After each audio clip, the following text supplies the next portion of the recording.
Today we are celebrating the veneration of the Holy Cross. But this is our second celebration because back in September we had the Exaltation of the Holy Cross. So sometimes people may be confused about, what's the meaning of the two? Or do they have the same meaning? Are we just celebrating the cross two times? So what's the difference? So in September, we celebrate the exaltation of the cross because what has the church done? The church has exalted the cross for having found the cross. So on September 14th, what we celebrate is that Emperor Constantine, sends his mother out to find the precious and life-giving cross. And she finds that. Now, there's a couple of stories behind how she found it. One story is that there was basilico that was growing there. There was basil that was growing at the true cross, and this is why we celebrate with basil. But then also there is the story that there was a woman who was healed through the touching of the wood of that cross, and then the Patriarch Macarius knew that this was in fact then the precious cross. So on September 14th, we celebrate the finding of the precious cross, so that we exalt the cross. So now we have the veneration of the cross. So what's the meaning there? Well, look where it's placed. It's placed in the middle of Lent. On the third Sunday of Lent is always when we celebrate the veneration of the Holy Cross.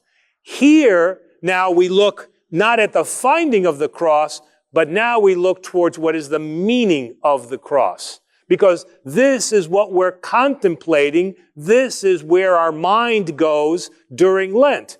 Because we are thinking about, the struggles that Christ went through. We're looking at his passion.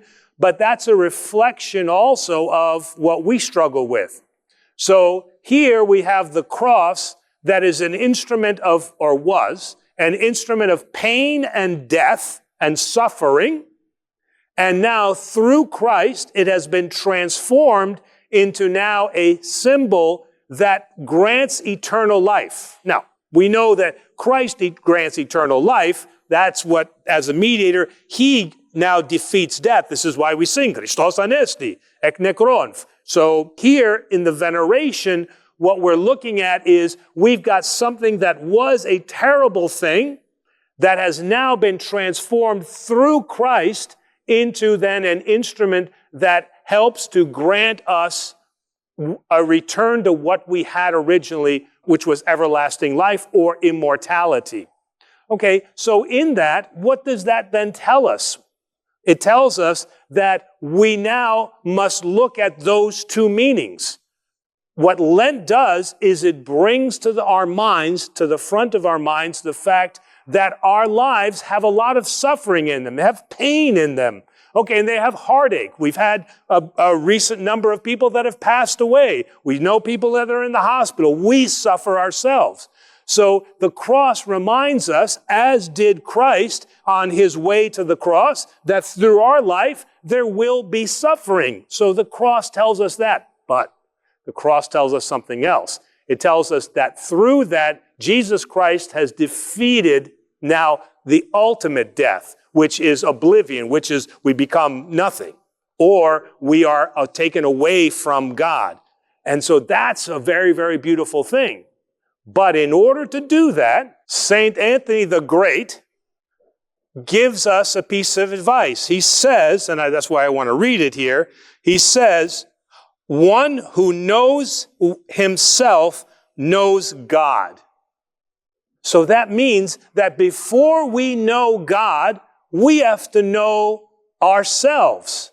And we hear that in the prayers that we talk about coming into our own mind and recognizing then who we are. And what he does is St. Anthony gives this wonderful connection from the parable. For those of you that recall the story of Jacob who wrestled with God, Jacob before was a little bit of a deceiver, meaning that he wanted the blessing of the father and he stole it from his brother.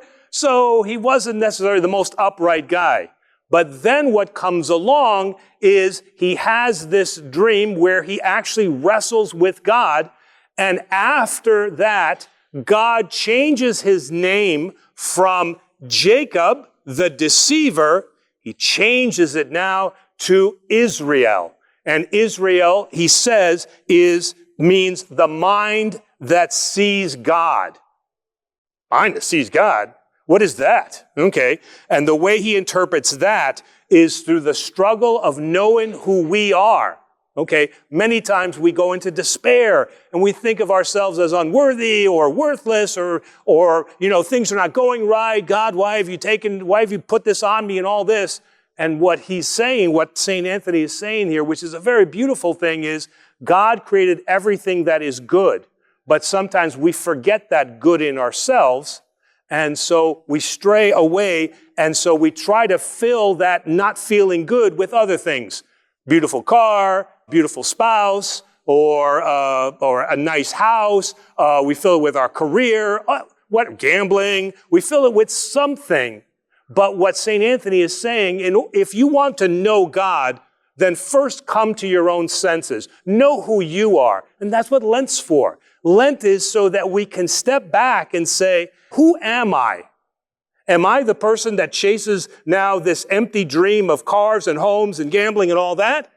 Or am I somebody that knows myself and knows my family and spends time with my family and spends time with my community and spends time with God? This is what St. Anthony says, that if you don't know who you are, you don't recognize that you were created for the good, and the good is family and community and serving God, then you cannot know God because you can't know him in that world.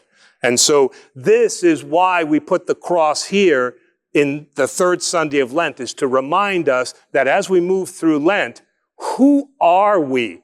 Are we that person who chases the empty dreams that cannot fulfill, nor can they save? Or do we spend time where the church tells us to spend time, with our family and with our community and with our church?